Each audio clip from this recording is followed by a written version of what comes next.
I'm presenting to you a part of my doctoral work, and I would like to present with this quote. Proust says that all of us are in pursuit of happiness, but unhappiness seems to be constantly reoccurring in our life. So if you could just figure out how to be productive in unhappiness, that probably is better than pursuing happiness. Now, if you could just juxtapose this to academic performance and see that instead of happiness, we're looking at being successful. Instead of unhappiness, we're looking at being unsuccessful. And unsuccess or not successful is a constant companion in academic performance. We may not necessarily fail by university set guidelines, but we could be failing our expectations or somebody else's expectations of us. So by going by Proust, could we learn to be productive, effective, or simply, as psychology would say, adaptive when your academic performance is impaired? And my study, this part of the study, is an attempt in this direction. Usually, academic achievement has been tied up to intelligence. But more often than not, they have found out that even intelligence requires a certain facilitative background in terms of temperament or the other attitudinal factors of the student or between the student and the teacher that will facilitate their performance to be as on par to their potential or intelligence. William James calls it the function of education is to allow people to perform to their potential. But are we addressing it?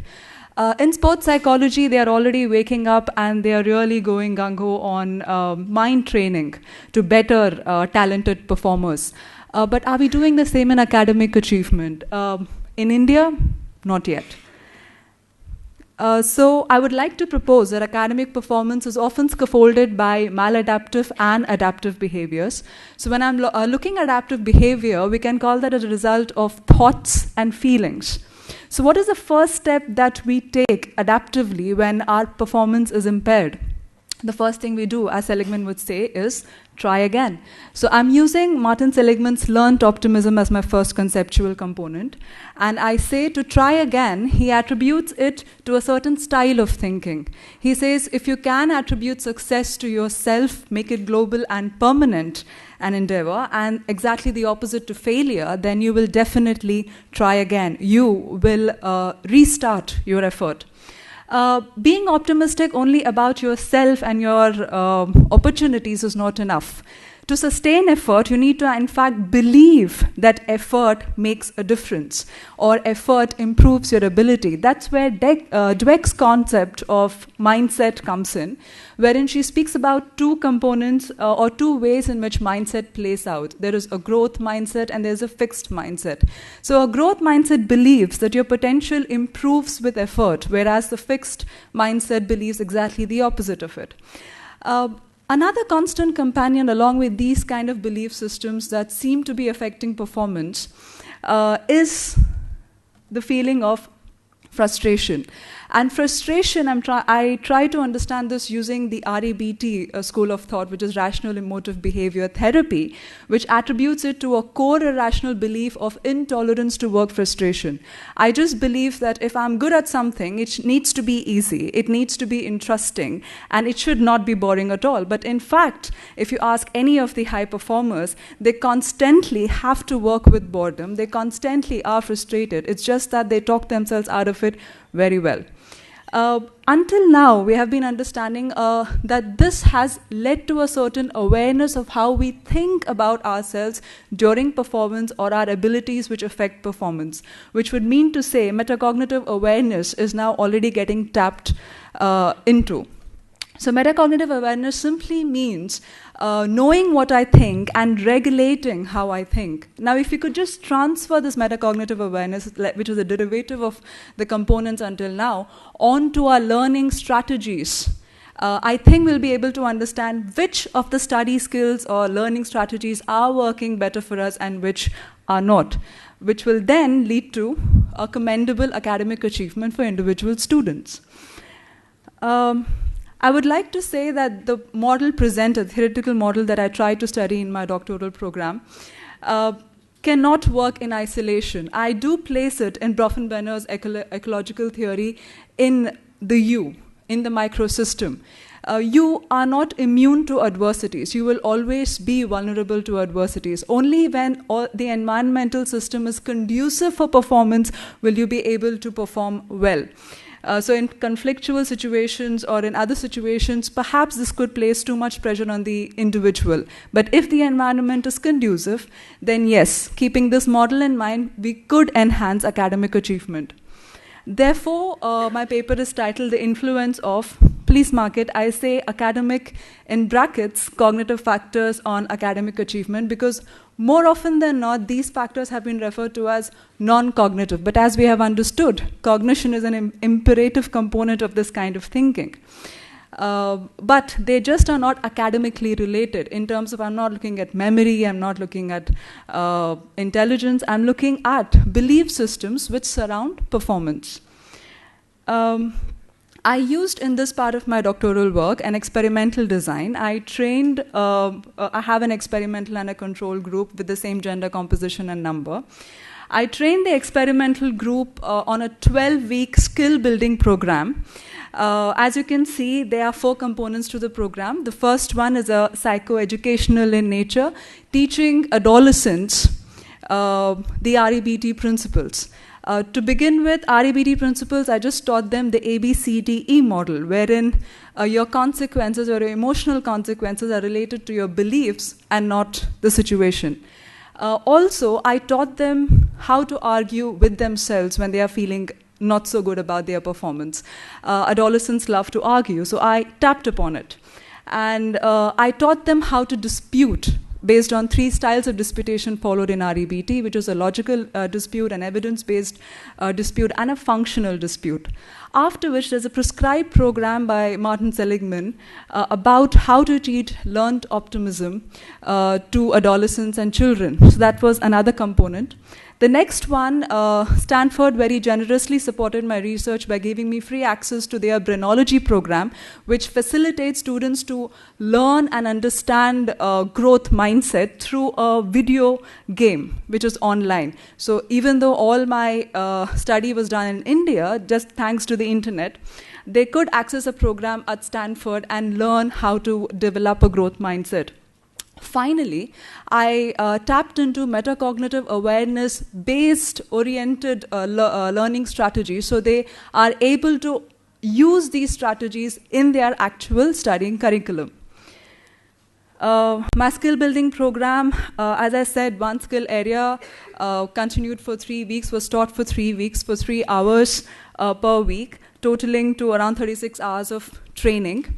9 hours it was devoted to every skill area. And this was done across an academic year. So it wasn't taught to them in one chunk. It was taught to them like any other subject could have been taught to them across an academic area. I call this strictly a skill building program and not an intervention program, because everybody taught us maths, everybody taught us English, but nobody took us aside and taught us about how our mind works. Mind mechanics, if you want to call it. Therefore, I want to call it a skill building program, saying that whether you're a high performer or not so high performer, whether you're optimistic or not optimistic, being a part of this program allows you to understand how you work. It improves your self-awareness quotient. These are my dependent and independent variables, as I said. Now, as you can see, the red font there talks about an expectation score. Students were informed priorly in the experimental group that they would be involved in a particular program that is aimed to improve their academic achievement. Now, an expectation of having attended a program like this would increase their academic achievement. I wanted to check that expectation and see whether that was playing a placebo role. So that was one of my independent variables. My dependent variables were their academic achievement scores that were taken across the academic year that they were in training with me. My hypothesis, I have a directional hypothesis for all of them, except for a null hypothesis with expectation score. My population, I picked up on adolescents. Why? Especially the first year pre-university students of the science stream. Now, we have to understand that this particular population is going in or aiming at the 3 professional ambitious goals, either to be an engineer or a medical doctor or an MBA. So these people are looking at these professional goals and they're highly competitive. So first year pre-university students, pre-university happens in 2 tiers. The second tier is when their scores actually decide whether they get into these professional schools or not. But taking them on in the second year is like trying to teach somebody how to swim when you're drowning. So I rather took them up on their previous year and trained them in this program to see if this could help them handle the pressure, because at a minimum, these students who are in the science stream have to go through 5 competitive examination at state and national level. 5 competitive examinations to get into any one of those professional streams they are looking at. And adolescence is also an age where you're trying to estimate how well you can perform as well. So if your performance is based on certain maladaptive belief systems, then you could just be running into trouble afterwards. So that's the reason why I picked up this particular population. My research question, therefore, is can these behaviors, these maladaptive adaptive behaviors, be taught to students in a skill-building program like this, the one I just talked to you about? And will it, in fact, make a difference to their academic achievement? And will an expectation of they will do better in their academic achievement be enough to take care of it otherwise? I used a pre-post analysis to understand the effectiveness of the program. So as you can see, the arrows that are marked in red, there needs to be no difference between these 2 bidirectional arrows, whereas the other 2. So I need to see a difference in pre and post experimental group and between control and experimental group at the post stage. My results for the explanatory style or learned optimism. As you can see, the result is very interesting. There is no difference in the experimental group at the pre and post stage, but there is a difference at the control group, and there is a difference at the post experimental and control stage. If you can look at the graph there, you will understand that the experimental group, in fact, has a higher mean than the control group, but yet there is no difference. But you can see a difference and a higher difference in the pre-post control group. To understand this further, I did a percentage analysis, and this is what was revealed. So in the percentage analysis, 58.33% of experimental group, in fact, saw a more than 10% increase in their optimism score as compared to the control group. But what was also interesting is 30% of them, in fact, saw a slip of more than 10% in their optimism scores. Now, I think this could be explained because of the role of misattribution of optimism until now, which probably is being unlearned and relearned again in the skill building program, and which will take a while to stabilize. This needs to be explored further. The control group optimism score increase could be attributed to natural resilience that an individual experiences in crisis situations. So we may not necessarily require training in optimism just because we have lower optimism scores. We require it because we need to be optimistic for right reasons. We need to understand our attributional style of optimism, and that is why you still need to be a part of a skill building program like this. I'll continue further. The next component, mindset, as I talked to you about, has 2 polarities, the fixed and the growth mindset. As you can see, there is a difference in the post-control and experimental group, whereas there is no difference otherwise. And if you look at the graph, you can see that the mindset has slipped for the control group, whereas for the experimental group, it has sustained. Mindset plays on 2 mediums. It plays intrapersonally, the way you talk to yourself, also interpersonally, how ideas about performance are communicated to you. The way somebody praises you or criticizes you for your achievement also plays an important role. As my program was directed only at students for the intrapersonal medium, it helps us understand that that's not enough. We need to even train parents and teachers to reciprocate or communicate effectively and growth mindset oriented way with students. They need to praise them for their effort and not always tie them up to their results. So somebody says they got 60% out of 60% in their examination. You don't say try harder next time. You say, well, your effort gave you 60%. You're that much more closer to the goal. So the way you praise a student makes a big difference. My next component that I trained them on was low frustration tolerance. This, in fact, was the first component taught to them. I first help them understand the connection that your thoughts lead to your emotions and not the situation leading to your emotions always. So you cannot control situations or what happens to you, but you can always regulate the way you think or perceive them. That's what the RABD principle speaks about. And they were made to understand how irrational belief systems are developed and how you can dispute them and replace them with rational belief systems. So as you can see, this looks really picture perfect and ideal.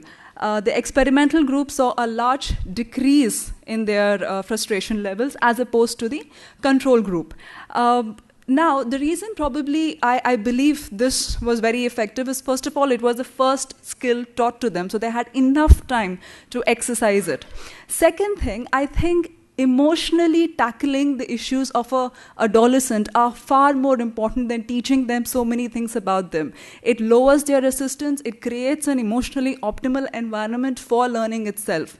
So helping them realize that you're not feeling hopeless, to be continuously frustrated is not about the situation but within your own hands to regulate, is a good way to go about it. The last component that I taught them in the skill building program was learning strategies. Now, these were not regular study skill strategies which are usually taught, like time management or memory skills.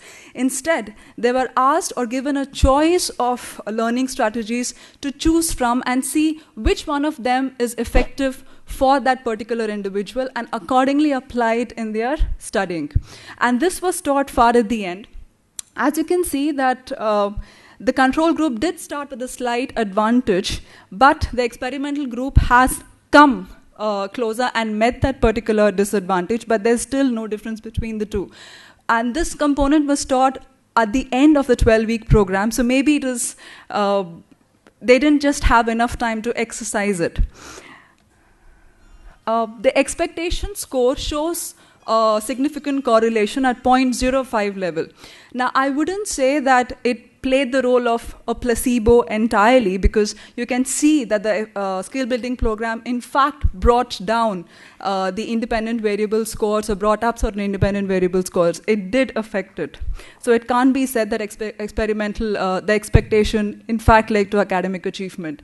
If you can compare, when I compare the academic achievement of the control and the experimental group, as you can see, they follow a very similar trend until the experimental group, which is the blue line, takes over the control group. Though the difference may not be significant, it shows that there is a promise, there is a possibility of such a program, in fact, aiding in academic achievement.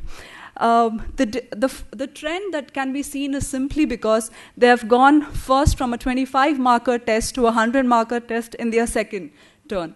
But as the academic year progresses, you see that the experimental group is catching up and then supersedes them. The academic achievement of the experimental group was significantly different at every test level, but so was not found with the control group. There was no difference seen between the control group from their first test performance to their last examination performance.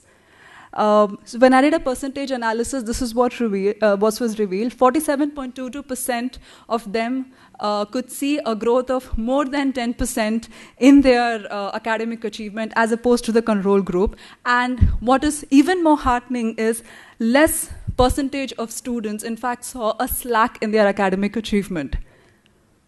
The limitations and suggestions. I have restricted my sample to the requirement of my study. So maybe you cannot generalize these results to every group. Perhaps every group has to be first assessed depending on the kind of characteristics that form that sample, and then you have to rebuild such a program. Also, the question is, the tools that were used to measure some of these independent variables are not necessarily psychometrically sound. They are survey-based questionnaires, as given by the researchers themselves. So probably that also needs a lot of tweaking.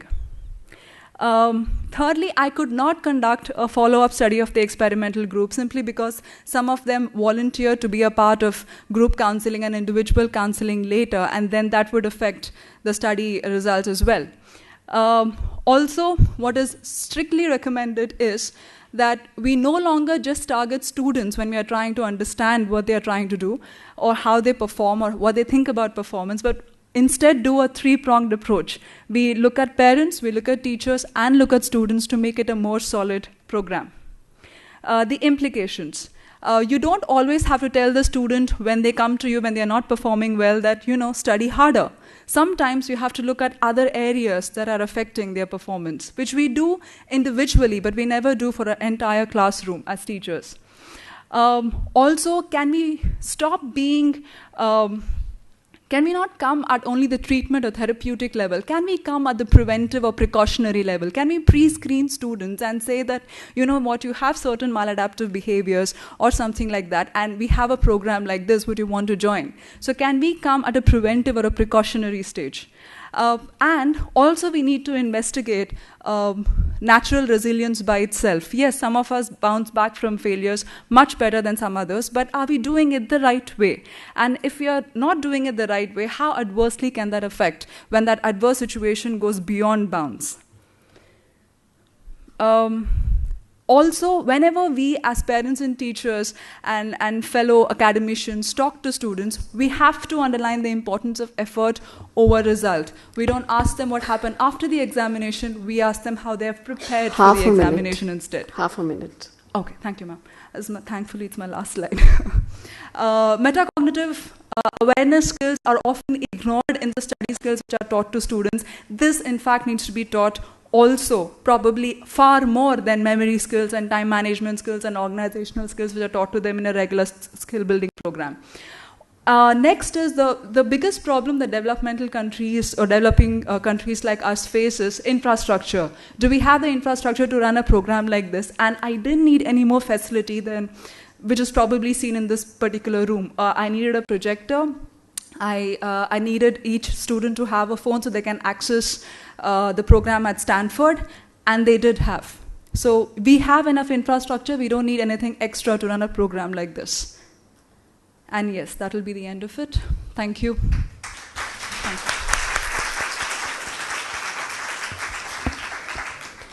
you. Thank you very much. A couple of questions, because we have the privilege today. In this session, we have only 3 presenters, so we have 25 minutes.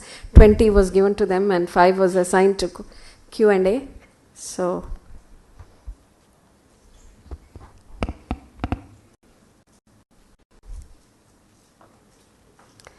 probably there'll be a lot of questions. Oh, yes, sir. Okay. You started your research through happiness. Talking something about cognitive abilities. Correct. So cognitive ability and happiness is different thing. Sir, if you had paid attention to my very second slide, it juxtaposed the entire idea about happiness to success and not being successful in the academic performance criteria. So I took the guideline or the inspiration from Proust, who says don't run after happiness, instead try to befriend unhappiness. Therefore, what I'm trying to say is do the same when it comes to academic performance. Stop stigmatizing failure, stop running away from failure, instead understand it, befriend it. You'll probably be a better achiever. So I took my inspiration from Proust originally and I just put that in academic performance. Thank you.